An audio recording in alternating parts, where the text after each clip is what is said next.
આપણે શંકુના ઘનફળની વાત કરી. હવે આપણે ગોળાના ઘનફળની વાત કરવી છે. તો ગોળાનું ઘનફળ એનું સૂત્ર છે 4/3 પાઈ r ઘન, અને અર્ધગોળો હોય તો 4 ની જગ્યાએ 2 થઈ જાય, 2/3 પાઈ r ઘન. આ ગોળાનું અને અર્ધગોળાનું ઘનફળ શોધવાના સૂત્રો છે. હવે 13.8 નો પહેલો દાખલો છે. નીચે આપેલ ત્રિજ્યા પરથી ગોળાનું ઘનફળ શોધો. પહેલામાં ત્રિજ્યા આપી છે 7 સેમી અને બીજામાં ત્રિજ્યા આપી છે 0.63 સેમી. અહીંયા થોડું છેદમાં અને સાદું રૂપમાં આપણે ધ્યાન રાખવાનું. તો પહેલો દાખલો છે, ત્રિજ્યા 7 સેમી છે, તો આપણે અહીંયા લખીએ ગોળાનું ઘનફળ. તેનું સૂત્ર છે 4/3 પાઈ r ઘન. તો આપણે કિંમત મૂકીએ 4/3 પાઈ એટલે 22/7, r ઘન એટલે 7 × 7 × 7. તો એક વખત 7 ઉડી ગયા. હવે 7 7 49 અને 22 ચોકું 88, 88 × 49 છેદમાં 3 સેમી ઘન. તો હજી 49 અને 88 નો તમારે સાઈડ પર ગુણાકાર કરવાનો, અને એ ગુણાકાર કર્યા પછી એને 3 વડે ભાગવાનું છે. તો 88 × 49, તો 49 અઠા કરી તો 8 9 72 નો પકડો, વધી આવી 7, 8 ચોક 32 ને 7 39. હવે એને 11 વડે ગુણો એટલે કે તમારું પરિણામ આવશે 2, 9 ને 2 11 નો એકડો, વધી આવી 1, 9 ને 1 10 ને 3 13 અને વધી આવી 4312 છેદમાં 3 સેમી ઘન. તમે આને જવાબ તરીકે રાખી શકો. પુસ્તકમાં આવા દાખલાઓ હોય ને એમાં છેદ પૂરા ન ઉડેડા હોય, પણ આટલા પૂર્ણાંક આટલા અપૂર્ણાંક એવું લખ્યું હોય, તો તમે 4312 છેદમાં 3 રાખી મૂકો તોય ચાલે, અથવા તો એને કેવી રીતે રાખ્યું હોય એ હું તમને બતાવું. તો તમારે 4312 છે એના 3 વડે ભાગવાના. જો ધ્યાન આપો, 4312 છેદમાં 3 આ તમારો જવાબ ચાલે, પણ પુસ્તક પ્રમાણે જવાબ લખવો છે તો 3 એ ભાગો. તો 3 એકુ 3, વૈધો 1 એટલે 13, 3 ચોકુ 12, વૈધો 1 ઉપર જે હોય એટલે 11, 3 તેરી 9, વૈધા 2 ઉપર જે 2 એટલે 22, 3 સતા 21, એક શેષ વધી તો 1437 પૂર્ણાંક 1/3. 4312 છેદમાં 3 લખો તો ચાલે, એ જવાબ સાચો જ છે. અથવા શું લખવાનું, 1437 પૂર્ણાંક 1/3 સેમી ઘન. અહીંયા જે આવી પૂર્ણાંક કહેવાય, શેષ વધે એને આના વડે ભાગી નાખવાનું. તો 1437 પૂર્ણાંક 1/3 સેમી ઘન, અથવા તો 4312 છેદમાં 3 લખશો તો પણ ચાલશે. હવે બીજી રકમ, એમાં દશાંશ ચિહ્ન વધારે છે, પોઈન્ટ વધારે છે, તો કાળજી રાખવી પડશે. ગોળાનું ઘનફળ 4/3 પાઈ r ઘન. તો 4/3 પાઈ એટલે 22/7, r ની કિંમત 0.63 છે એટલે 63/100, પણ ઘન છે એટલે 3 વખત. હવે તમારે આ દરેક મીંડા ધ્યાનમાં લેવાના છે. હવે જો 7 9 63, 3 તેરી 9 3. હવે 63 × 63 × 3 ગુણ્યા 22 ગુણ્યા 4, આ બધાનો ગુણાકાર કરી નીચે 6 મીંડા કાપવાના છે. તમારે ગુણાકાર સાઈડ પર કરવો પડશે. અહીંયા કોઈ શોર્ટકટ નથી. અને નીચે 1 2 3 4 5 ને 6. હવે અહીંયા તમારે થોડું ઘડવું પડે તો 22 ચોકુ 88 ગુણ્યા 63 × 63, એટલે પહેલા તો 63 નો વર્ગ કરવાનો, એને પાછા 3 વડે ગુણવાના. આવી પ્રક્રિયા સાઈડ પર ગુણાકાર તમારે કરી લેવાનો કે 63 × 63, તો 63 નો વર્ગ કરી તો 3 તેરી 9, પહેલી રકમનો વર્ગ બરાબર છે. 6 તેરી 18 દુ 36 નો છગડો, વધી આવી 3 છાય છે એટલે 63 નો વર્ગ આવશે 3 4 969, એને ગુણ્યા 3, 9 તેરી 27 નો સાતડો, વધી આવી 2, 6 તેરી 18 ને 2 20 ની શૂન્ય, વધી આવી 2, 9 તેરી 27 ને 2 29 નો નવડો, વધી આવી 2, 3 તેરી 9 ને 2 11. 11,907 ગુણ્યા 88. હજી આને 8 ગુણી પછી 11 ગુણવાનો. તો આ પ્રક્રિયા તમારે રફમાં સાઈડમાં ધીરજપૂર્વક કરવાની. આને 8 ગુણો. 8 × 7 = 56 નો છગડો વધી આવી 5. 8 ગુણ્યા 0 એટલે 5 ના 5. 8 × 9 = 72 નો બગડો વધી આવી 7.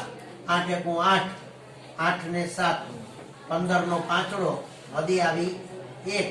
8 × 1 = 8 ને 1 = 9.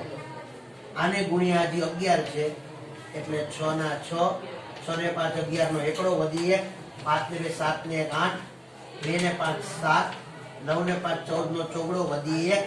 9 ને 1 10.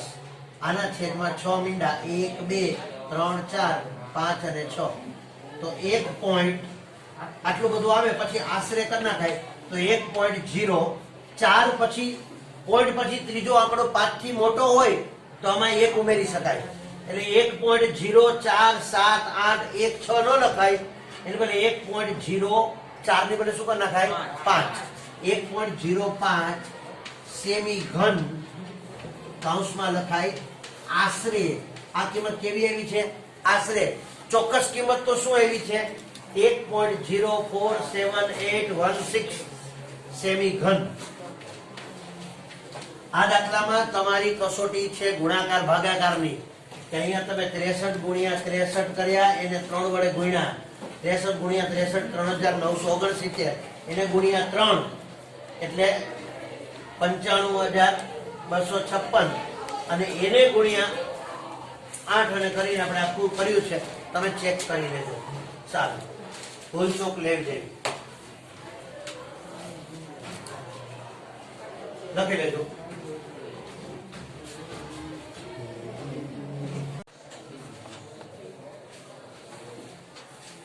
જો 13.8 નો આ બીજો દાખલો છે. આપેલ વ્યાસ વાળા નક્કર ગોળા દ્વારા વિસ્થાપિત થતું એટલે દૂર થતું પાણીનું કદ શોધો. એટલે કે કોઈ પાત્રમાં આ ગોળો નાખી પાત્રમાં પાણી ભર્યું હોય તો પાણી કેટલું બહાર નીકળે છે. તો કેટલું પાણી બહાર નીકળે? તો કે ગોળાના કદ જેટલું.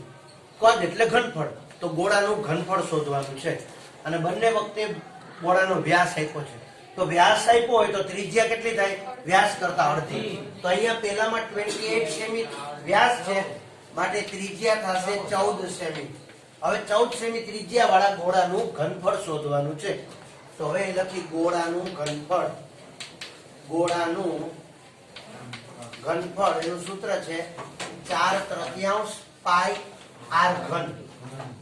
તેથી 4/3 પાઈ એટલે 22/7 r ઘન એટલે 14 ગુણ્યા 14 ગુણ્યા 14. 7 દુ 14 2. હવે 3 વડે કોઈનો ભાગ હાલતો નથી તો તમારે છેદમાં 3 લખવા પડે અને 22 ચોકું 88 ગુણ્યા 14 ગુણ્યા 14 ગુણ્યા 2. 14 ગુણ્યા 14 એટલે 196 અને 196 છે એના ડબલ કરો એને ગુણ્યા 2 તો 196 બદલે મનમાં 200 વિચારો તો 200 ના ડબલ કેટલા થાય? 400. પણ 96 છે એટલે 4 દુ 8 ઓછા એટલે 400 માંથી 8 ઓછા એટલે 392. તો આટલા સેમી ઘન આનું કદ આવે. પણ હજી 392 ગુણ્યા 88 કરવાના પછી એને 3 વડે ભાગવાના. એટલે કે સાદું રૂપ તમારે અહીંયા આપવું પડે.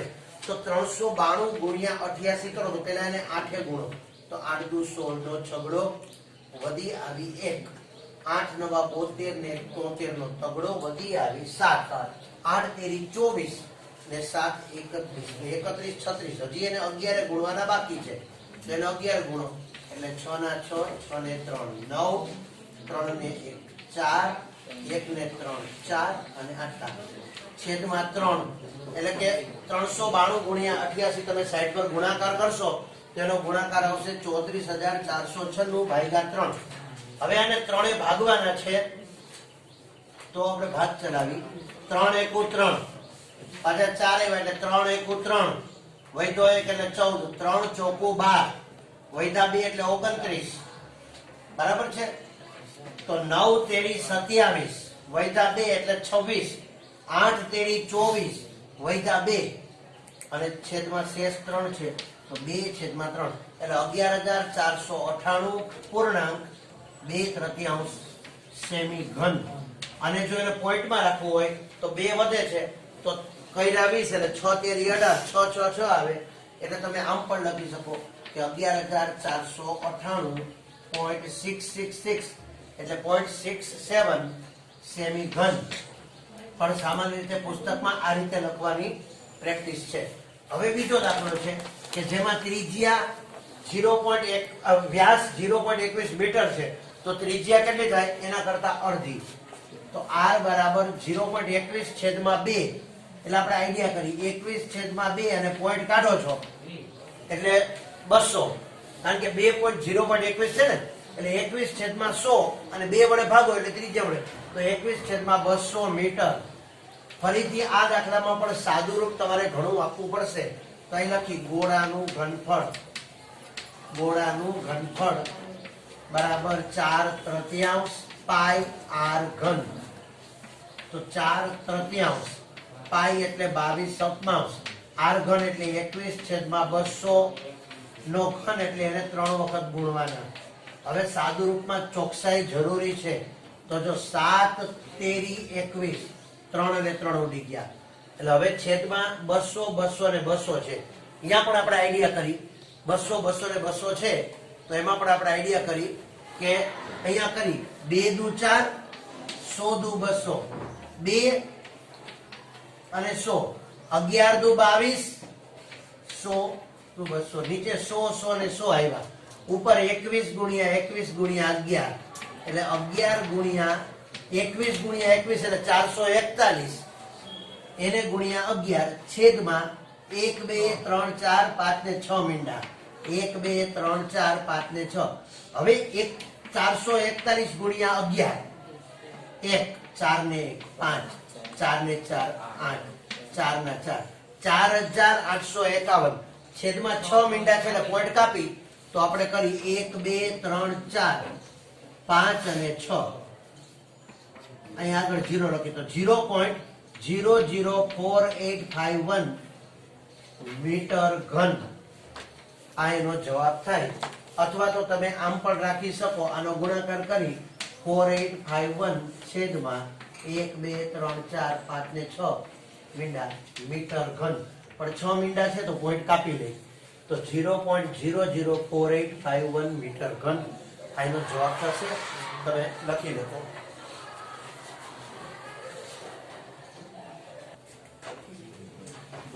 ધાતુના ગોળાનો વ્યાસ 4.2 સેમી છે. જો તેના દ્રવ્યની ઘનતા 8.9 ગ્રામ પ્રતિ સેમી ઘન એટલે શું 1 સેમી ઘનના 8.9 ગ્રામ છે તો કુલ દળ શોધો. તો પહેલા ઘનફળ શોધી લેવાનું. ઘનફળ ઘન સેમીમાં આવે પછી 1 ઘન સેમીના 8.9 ગ્રામ તો કુલ ઘનફળના કેટલા ગ્રામ એટલે આપણને એનું દળ મળી જાય. તો અહીંયા પહેલા તો વ્યાસ આપ્યો છે 4.2 સેમી તો એની ત્રિજ્યા કેટલી થશે 2.1 સેમી. ત્રિજ્યા છે વ્યાસ કરતા અડધી થાય ને તો ત્રિજ્યા 2.1 સેમી. હવે આ ગોળાનું ઘનફળ શોધી લઈ તો ગોળાનું ઘનફળ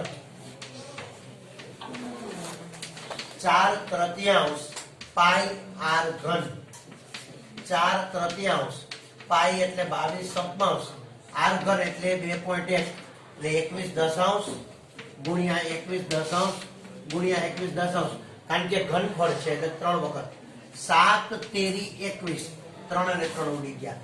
હવે આનું છે ને 2 દુ 4 ને 5 દુ 10 ને 2 દુ 4 ને 5 દુ 10 એવું ન કરાય. નીચે 10 ગુણ્યા 10 ગુણ્યા 10 એટલે 1000 આવી જાય. ઉપર 21 ગુણ્યા 21 ગુણ્યા 22 ગુણ્યા 8 ગુણાકાર કરી લેવાય. નીચે 3 મીંડા છે એટલે પોઈન્ટ કાપી લેવાય. તો આપણે અહીંયા 22 ચોકું 88 ગુણ્યા 21 ગુણ્યા 21 441 છેદમાં 1000 સેમી ઘન આ એનું આપણને ઘનફળ મળ્યું. હજી આ ગુણાકાર કરી લેવાનો બરાબર છે પણ અત્યારે આમને રાખો પછી છેલ્લે ગુણાકાર કરો તોય ચાલે. તો આટલું ઘનફળ મળ્યું.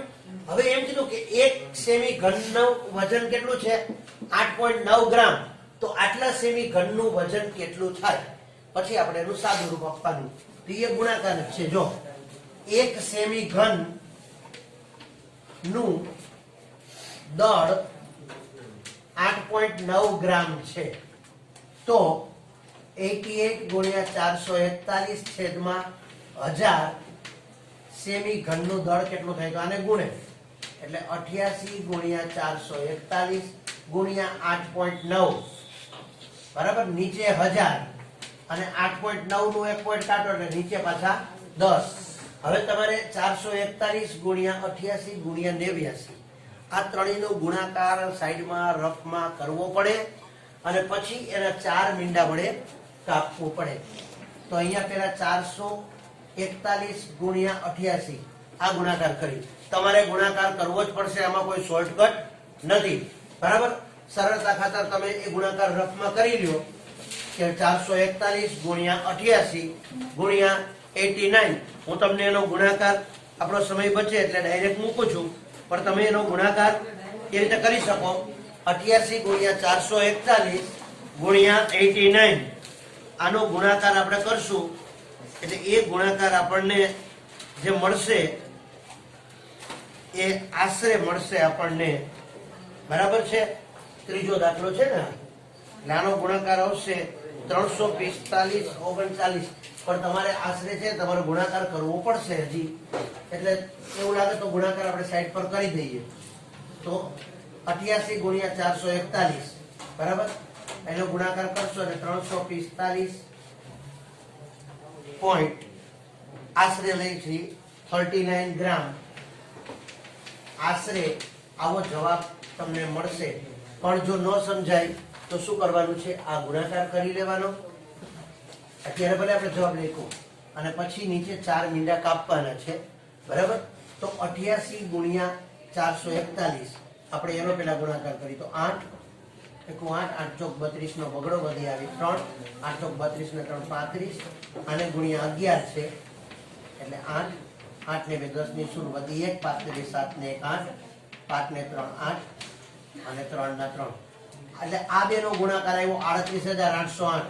એને ગુણ્યા 89 અને નીચે 4 મીંડા છે તો હજી આપણે 38808 એને ગુણ્યા 89 આ ગુણાકાર પણ આપણે સાઈડ પર કરી દઈએ તો 0 88 64 નો ચોગડો 88 64 નો ચોગડો વધી આવી 6 88 64 ને 6 70 ની શૂન વધી આવી 7 8 તેરી 24 ને 7 31.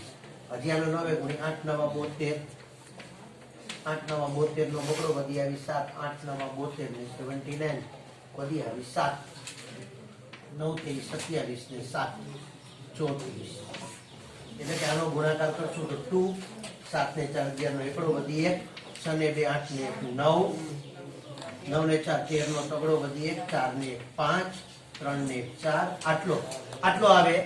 અને હવે આના 4 પોઈન્ટ કાપો એટલે 1 2 3 અને 4 એટલે 345.3912 પણ આશરે લખી તો 345.39 ગ્રામ લખી. એનું કારણ ખ્યાલ આવી ગયો. પણ અહીંયા તમારે ફરજિયાત શું કરવું પડશે? 441 ગુણ્યા 88 એને ગુણ્યા 89 તો ગુણાકાર કરશો તો કેટલો આવશે? 3453912 અને એમાં 4 પોઈન્ટ કાપી નાખો એટલે 345.39 ગ્રામ આશરે જવાબ મળે. આની તમે નોંધ કરી શકો. અહીંયા તમને ખ્યાલ આવે એટલા માટે જ આપણે અહીંયા ગુણાકારની પ્રક્રિયા આખી બતાવી બરાબર. દાખલો અઘરો નથી પણ ગુણાકારની પ્રક્રિયા તમારે સાઈડ પર કરવી પડે જે મેં તમને કરીને બતાવી. નોંધ કરી લેજો.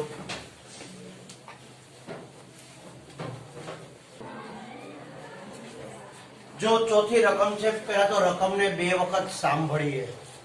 જો ચંદ્રનો વ્યાસ પૃથ્વીના વ્યાસ કરતા આશરે ચોથા ભાગ જેટલો હોય તો પૃથ્વીનું ઘનફળ અને ચંદ્રના ઘનફળનો ગુણોત્તર મેળવો. ગુણોત્તર એટલે બેનો ભાગાકાર. પણ અહીંયા પૃથ્વી અને ચંદ્ર છે એને આપણે ગોળા તરીકે સ્વીકારી લીધા છે બરાબર. હવે એમ કીધું કે ચંદ્રનો વ્યાસ પૃથ્વીના વ્યાસ કરતા ચોથા ભાગનો છે. તો માનો કે પૃથ્વીનો વ્યાસ 1 હોય તો ચંદ્રનો વ્યાસ 1/4 થાય ને, ચોથા ભાગ જેટલો. એટલે તો આપણે પૃથ્વીનો વ્યાસ ધારી લઈ, એના પછી ચંદ્રનો વ્યાસ શું થશે? એના કરતા ચોથા ભાગનો. પછી વ્યાસ મળી જાય પછી એની ત્રિજ્યા મળે, બેની ત્રિજ્યા મળે એટલે ઘનફળનો ગુણોત્તર આસાનીથી મળી જાય.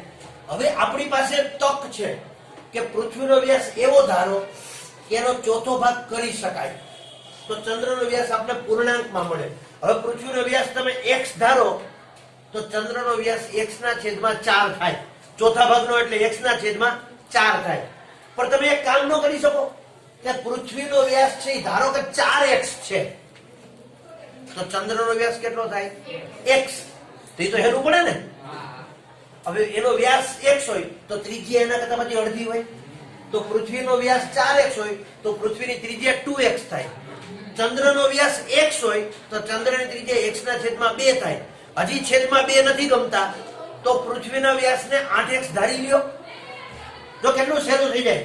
પૃથ્વીનો વ્યાસ 8x તો ચંદ્રનો વ્યાસ કેટલો થાય? એનો ચોથો ભાગ એટલે 2x. એનો ચોથો ભાગ એટલે 2x અને પછી એની ત્રિજ્યા એટલે x. તો સાવ સહેલું પડે ને. તો ધારો કે પૃથ્વીનો વ્યાસ, ધારો કે પૃથ્વી માટે વ્યાસ, ધારો કે પૃથ્વીનો વ્યાસ 8x છે તો ચંદ્રનો વ્યાસ કેટલો થાય? એનો ચોથો ભાગ. તો 8x નો ચોથો ભાગ 2x. હવે પૃથ્વીનો વ્યાસ 8x હોય તો પૃથ્વીની ત્રિજ્યા, હું એને r1 કહું છું, પૃથ્વીની ત્રિજ્યા કેટલી થાય? વ્યાસ કરતા અડધી. તો 4x કરતા અડધી 4x. 8x કરતા અડધી 4x. ચંદ્રનો વ્યાસ 2x છે તો ચંદ્રની ત્રિજ્યા r2 છે. કેટલી થઈ જાય? x. હવે ચંદ્ર અને પૃથ્વીની ત્રિજ્યા પડી ગઈ. હવે બંનેના ઘનફળનો ગુણોત્તર શોધવો છે. ગુણોત્તર એટલે ભાગાકાર. હવે 2 મિનિટનો દાખલો છે. આમ લખાય, પૃથ્વીનું ઘનફળ છેદમાં ચંદ્રનું ઘનફળ, બેયનો ગુણોત્તર. તો પૃથ્વીનું ઘનફળ, પૃથ્વી એટલે ગોળો સ્વીકારવાનો છે ને, તો 4/3 પાઈ r ઘન. પણ એમાં r ની કિંમત શું છે? r1. એટલે 4/3 પાઈ r1 ઘન. અને ચંદ્ર માટે 4/3 પાઈ r2 ઘન. બેયમાં પાઈ પાઈ ને 4/3 ઉડી ગયા. ખાલી r1 ઘન છેદમાં r2 ઘન. અહીં ઘન છે તો r1 ઘન. r1 ની કિંમત કેટલી છે? 4x. એનો ઘન એટલે એને 3 વાર ગુણવાના ને. તો લખી 4x ગુણ્યા 4x ગુણ્યા 4x છેદમાં r2 ઘન એટલે x. x ને 3 વાર ગુણો. x ગુણ્યા x ગુણ્યા x. તો આ x અને x, x અને x, x અને x ઉડી ગયા. તો ઉપર શું વધ્યું? ચોકે ચોકે 16 ચોકું 64. ચોકે ચોકે 16 ચોકું 64 છેદમાં 1.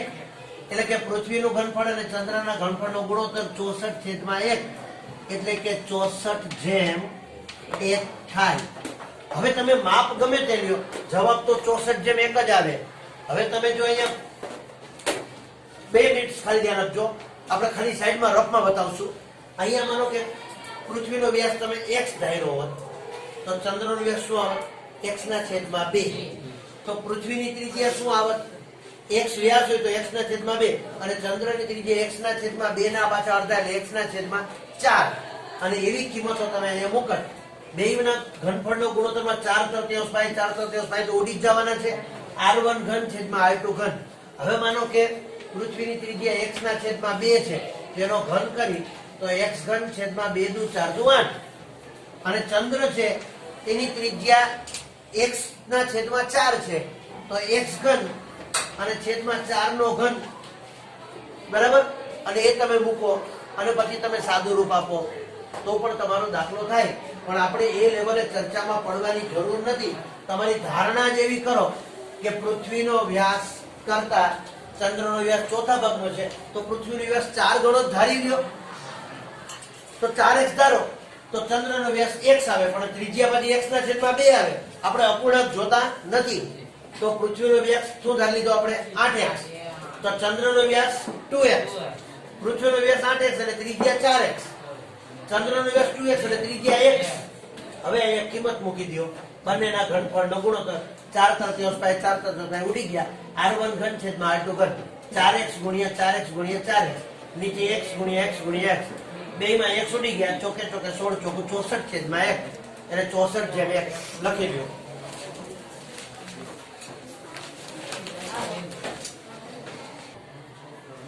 જો પાંચમો દાખલો છે. 10.5 સેમી વ્યાસ વાળા અર્ધ ગોળાકાર વાસણમાં અથવા પાત્રમાં કેટલા લીટર દૂધ સમાવી શકાય? એનું ઘનફળ શોધવાનું. તો પેલા તો 10.5 સેમી વ્યાસ છે એટલે ત્રિજ્યા કેટલી થાય તો કે 10.5 ના છેદમાં 2 પણ પોઈન્ટ કાઢવો છે એટલે 105 ના છેદમાં 20 હજી આનો છેદ ઉડી જાય 21 પંચા 105 અને 5 ચોકુ 20 તો 21 છેદમાં 4 સેમી ત્રિજ્યા આવી હવે આવી ત્રિજ્યા વાળા અર્ધગોળાકાર પાત્ર છે તો અર્ધગોળાનું ઘનફળ શોધી લઈ ઘન સેમીમાં આવશે આપણે લીટર જોઈ છે એને હજારે ભાગી તો લીટર થાય ઘન મીટર હોય તો હજારે ગુણવાના પણ ઘન સેમી છે માટે હજારે ભાગવાના તો અર્ધગોળાકાર પાત્રનું ઘનફળ અર્ધગોળાકાર પાત્રનું ઘનફળ અર્ધગોળાના ઘનફળનું સૂત્ર 2/3 પાઈ આર ઘન તેથી 2/3 પાઈ એટલે 22/7 આર ઘન એટલે 21/4 ગુણ્યા 21/4 ગુણ્યા 21/4 7 તેરી 21 3 અને 3 ઉડી ગયા હવે અહીંયા 2 દુ 4 2 11 તો હવે 21 ગુણ્યા 21 ગુણ્યા 11 છેદમાં ચોકે ચોકે 16 21 ગુણ્યા 21 એટલે 441 અને એને ગુણ્યા 11 છે એટલે 1 4 ને 5 4 ને 4 8 4 21 ગુણ્યા 21 ગુણ્યા 11 એટલે 4851 છેદમાં ચોકે ચોકે 16 આટલા સેમી ઘન દૂધ સમાય પણ હવે આપણે આને ભાગી નાખી આને આપણે 16 વડે ભાગી નાખી અને પછી 1000 વડે પાછા ભાગવા પડશે તો પહેલા 16 વડે ભાગો તો 16 તેરી 48 ઉપર જે આવ્યા 5 એટલે ભાગમાં પડી 0 હવે થઈ ગયા 51 એટલે પાછા 16 તેરી 48 વૈધા 3 એટલે 30 તો 16 એકુ 16 વૈધા 14 એટલે 140 બરાબર એટલે 16 18 તો 303.18 સેમી ઘન આ તો સેમી ઘન થયું હવે એને હજારે ભાગી તો શું બની જાય લીટર તો હજારે ભાગો એટલે 3 મીંડા પાછા કપાઈ જાય તો 0.30 પછી આગળ ન લખો તો ચાલે અથવા 0.303 લીટર દૂધ સમાય 0.30 અથવા 0.303 લીટર દૂધ સમાય તમે નોંધ કરી શકો છો